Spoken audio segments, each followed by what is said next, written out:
Hello, singing friends. Welcome back to my channel. It's been a minute. For those of you wondering why I've kind of been laying low recently, it's a couple of reasons, but the main one is that my son is kind of sick right now, so we've been really all hands on deck focusing on that. And of course, that's taken precedence over other things, including my own music. But I did want to pop on because I had a student ask me a question, and it's one that's come up a few times with different students. And so I thought making a general video about it might help other people that are having a similar issue. So the question is about pulling chest. And pulling chest is when you take your really strong, low chest voice, your thyroarytenoid dominant coordination, and you try to bring it higher and higher. Sorry about that beep. That is my iPad. When you sing with a really, really nice, low, deep voice, you're using predominantly one set of muscles called the thyroarytenoid muscles. And when you sing up in your range and you transition to the higher part of your range, you're using a more cricothyroid dominant coordination, and you have to hand off to those muscles when you transition to your head voice. And pulling chest is when you try to bring up your thyroarytenoid sound too high. And it causes a lot of fatigue and it causes a lot of strain. And there's a few reasons why people do this. It's one type of issue that happens a lot. And the people that fall into this camp, it makes a lot of sense because 90% of the time when you're using your voice throughout the day, you're speaking. And when you're speaking, you're using your chest voice muscles. So we're all much more practiced in using our chest voice. I shouldn't say all, most of us are, unless you're talking in a really high, kind of a natural voice. So we're much more practiced in using that set of muscles rather than our head voice muscles. And for purposes of this video, I'm going to delineate between chest voice and head voice, even though, yes, we only have one voice, right? Most people have a stronger lower register. They're more connected. They feel more comfortable down there. The other reason is because it's a really nice full-bodied sound when you're belting in your chest voice dominant sound. And we want that sound to continue all the way up in our range. And we've been conditioned to expect that sound from singing competitions and from people who naturally have a very strong belt. So I'm thinking of the Demi Lovato's of the world, and Adele and Aretha Franklin, people like that who just have a very, very strong voice. And those are kind of the ideals. We can all aspire to have that, but we do have, this is piece of truth number one, we all have physical limitations to our voice. We're not all going to have these exceptional, powerful voices. And one of the questions that I get asked a lot is, well, can I train my belt to go higher? Can't I stretch so that my belt can go higher? And the answer is yes, you can. But there's a limit to how much you can stretch. And I've talked about this in other videos, but most people have between a 1.5 and a 3 octave vocal range. And you might start out at 1.5 octaves, and then through training and warming up regularly, you might get to 3 octaves. Some people have more than that, but that's the average. And then you have your tessitura, which is where your voice sounds the best within that range. It's usually in the middle of your range. And you have your vocal classification. I, for example, am an alto, which is usually the lowest female vocal classification. And so there are certain notes that are in the soprano range that I'm never going to be able to hit, no matter how much stretching I do, because I'm going to butt up against the physical limitations of the shape of my resonant cavities and my particular vocal folds. And so you can extend your range a little bit. You can move the ceiling of your really chesty sound a couple semitones up, but you're not going to suddenly become a soprano if you are a bass. Okay?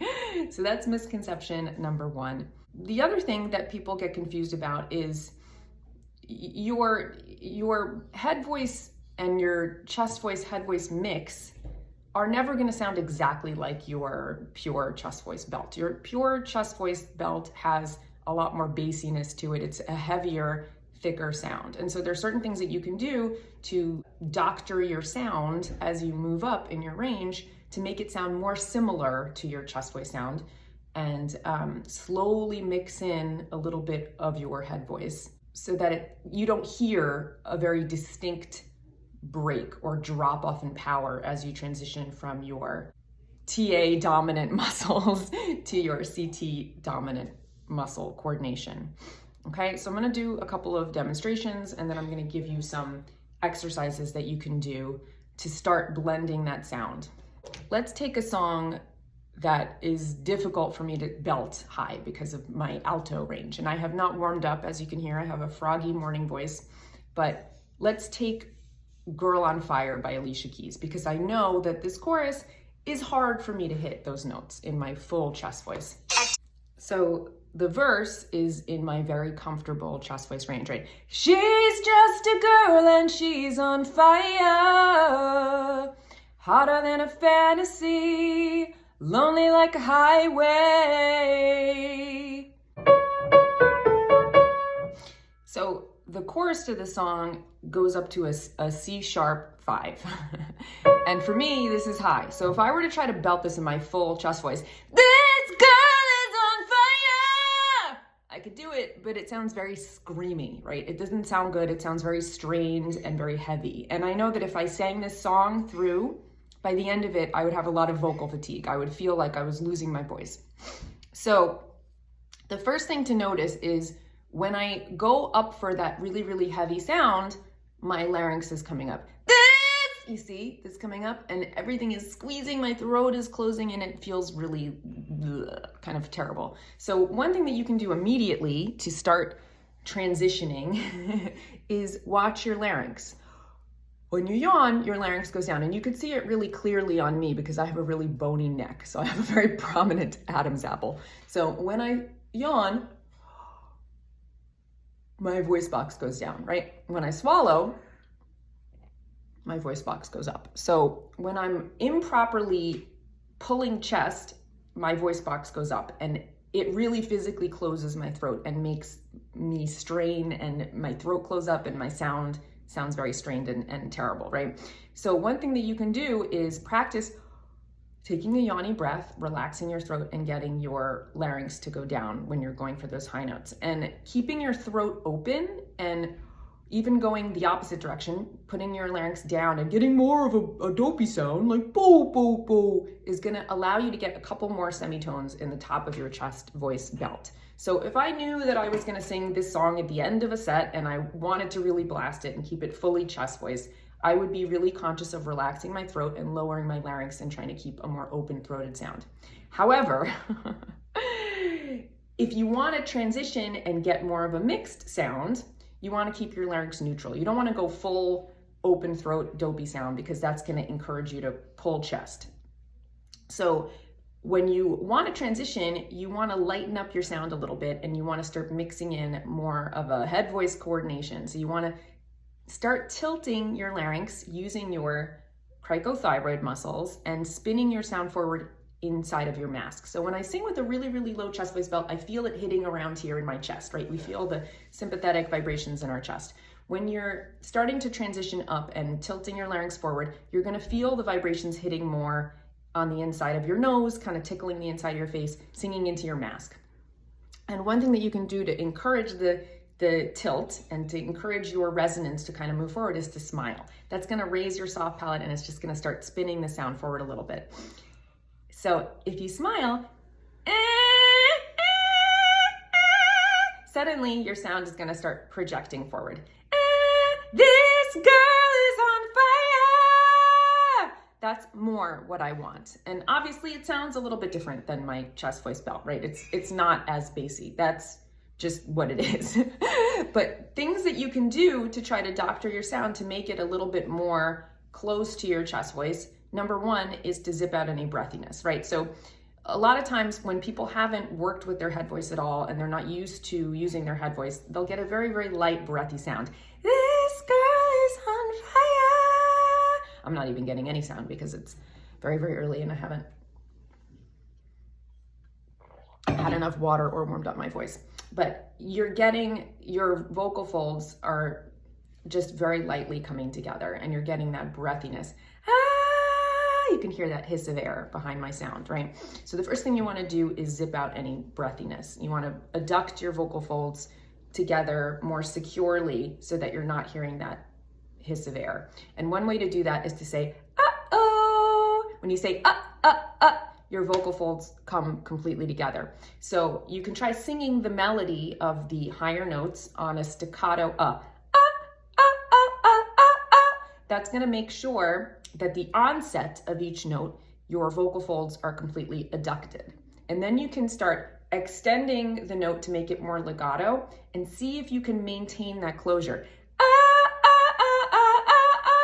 So you don't want to hear an onset with closure and then a release.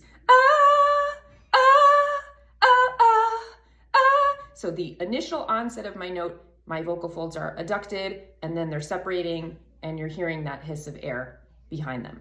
The other thing that you want to do is you want to make sure that you're engaging your abs. So when you're using your higher voice, your power is going to be coming from your core. That should always be true. You should always be singing from your core and your lower body muscles powering up from there and not singing muscularly from here. These are tiny muscles, they fatigue easily. So one thing that I always tell singers, which is really underappreciated, is the stronger your core muscles, the better power you're going to generate as a singer. So doing exercises that are core strengthening, like planks and things, are really, really helpful for your singing fitness. Also, your large lower body muscles, like your legs and stuff, you really engage those muscles when you go for power notes. You might have heard people say, clench your butt when you're going for a really powerful high note. And so you want those muscles to be strong. And so things like squats, anything that really builds your legs and your glutes and things like that are also going to really help your singing, surprisingly, even though you don't really think about those things as being involved in getting a powerful sound. So if I were to sing this song and I knew that I had to maintain my voice throughout an hour-long set and this was in the middle somewhere, I wouldn't want to really blast it using my chest voice because then I would lose my voice, right? So I want to really power up from my stomach. I almost feel like I'm getting ready for somebody to punch me in the gut. So my stomach muscles are really, really not tensed, but they're activated, you know? So you don't want to be really, really straining and tense, but you want them to be activated. And then you want to kind of bypass this area here. So I'm not going, right? I don't want to close this. I want to almost feel like this is invisible. So you want to keep the throat relatively open, and then you want to power up from your abs, and then you want to shoot the sound as focused as possible into your mask. So I feel like I'm shooting a laser beam into this part of my face.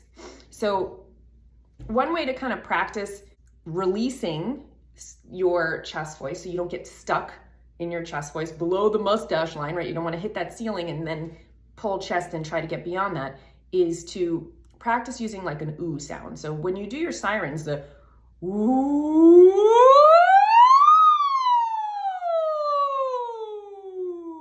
you can transition very easily because you're keeping your throat really nice and open, and that sound is passing up and then you're resonating more up here. So for you, the vowel that works to get up there easily might be slightly different, but for me, ooh really, really works. So you can practice going from your chest voice coordination, rising up through your transition, your passaggio, and getting into your head voice using an ooh. And you will notice that when you get really high into your head voice range, you can still get a lot of power on that ooh. So that's one way to practice transitioning.